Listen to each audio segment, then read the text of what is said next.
Thank you for tuning in to the best parenting show on the internet, Post Daily Dose. It's the Post. It's the Post. It's the Post. The Post Daily Dose. It's the Post. It's the Post.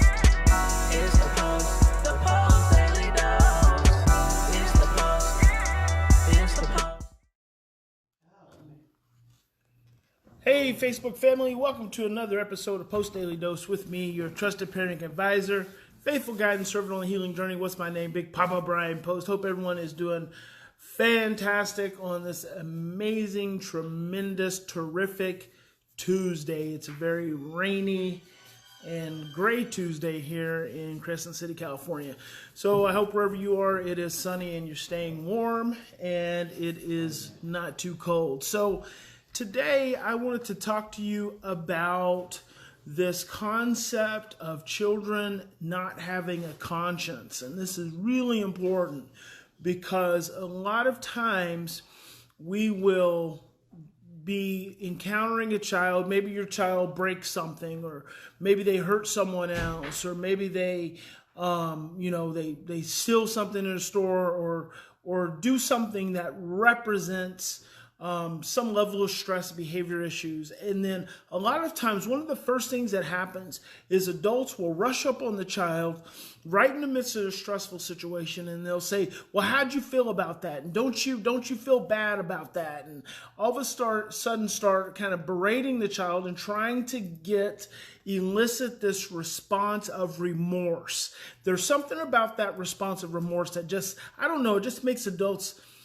I think it fosters that false illusion of safety. And I want to speak to that for a minute because I know there was a pioneer back in the day. He wrote a book, something about social mayhem and children without a conscience. And especially during the whole reactive attachment disorder thing, the big thing, and conduct disorder, the big thing was, these children who don't have a conscience, et cetera, et cetera. Well, here's what people don't understand, and I hope to shed a little bit of light on this for you guys. When we are in stress, and there's really, in my lectures, this one slide I used to say, poor social skills, learning difficulties, and no conscience. What do those three things all have in common? So if a child has poor social skills, if they have learning difficulties, and if they demonstrate no conscience, what's the common denominator of all three of those things? And the common denominator is stress. When we are stressed, we constrict into survival. This is so very important. When we are stressed, we constrict into survival. What does survival mean? Does survival mean that you can have concern and empathy and remorse for your fellow human being? Does survival mean that you're going to take your shirt off and give it to the person without a shirt? Does survival mean that you're going to take your food and give it to someone else so that they eat and you don't? No, survival means survival. When we are stressed and we constrict into survival, that is the only thing we can do is survive. And so a lot of times we take children who've experienced trauma, which is very important, because when they've experienced trauma in their brainstem, so that stress escalates and their brainstem gets activated.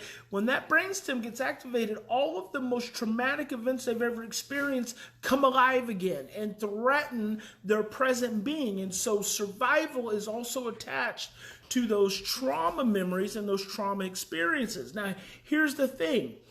When a child is operating in that level of survival, it is physiologically impossible for this child in that moment, physiologically, psychologically, and emotionally in that moment, to demonstrate any level of conscience because they are in survival.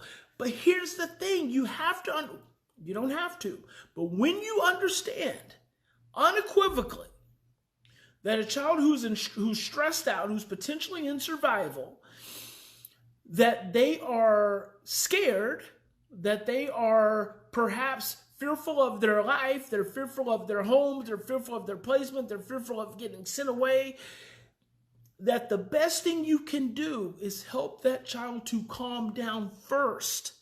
What you are then doing is you are helping their thinking to come back online.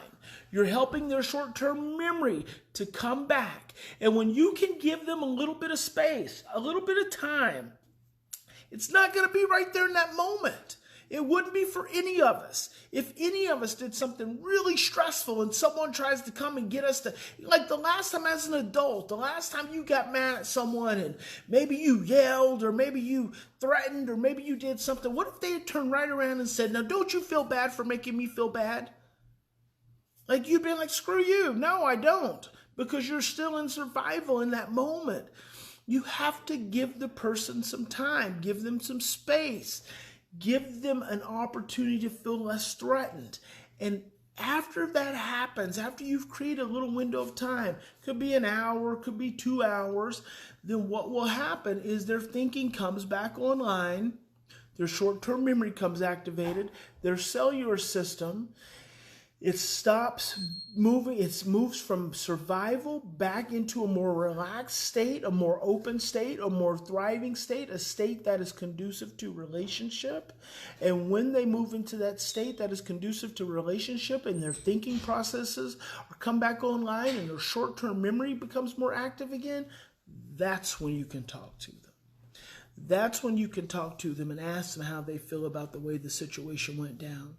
Ask them and see, the other thing with kids, here's a lot of times, a big frustration for me is a lot of time with kids is because we operate in this XYZ world, we just focus on the behavior. We just focus on the way the thing is showing up in that moment. We take very little time. We spend very little time coming back and thinking about, hey, good evening, Mama Wilma.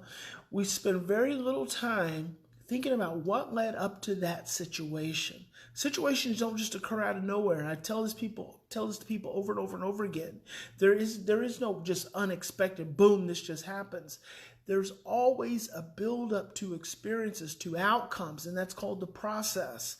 And so when you have a conversation with that person, when you've given them an opportunity to calm down and settle down, then you're going to get a more logical, rational response. But as long as they feel threatened, as long as they feel overwhelmed, they're going to shut down, and all they can do in that moment is be in survival. So I hope that's helpful for you guys. Remember, in any given situation, we always have two choices. We can continue to react from our same imprints of stress, fear, and overwhelm, or we can stop, breathe with me, take 3 to 10 deep breaths, and we can choose love. God bless you. Big Papa loves you. And I'll see you tomorrow. Actually, I have a lecture from 3:30 to 6:30. So I'll probably just be streaming that because it'll be right in the middle of Post Daily Dose time. So you'll get to hear a little bit of that lecture tomorrow. Okay, guys, have a fantastic evening. We'll see you tomorrow.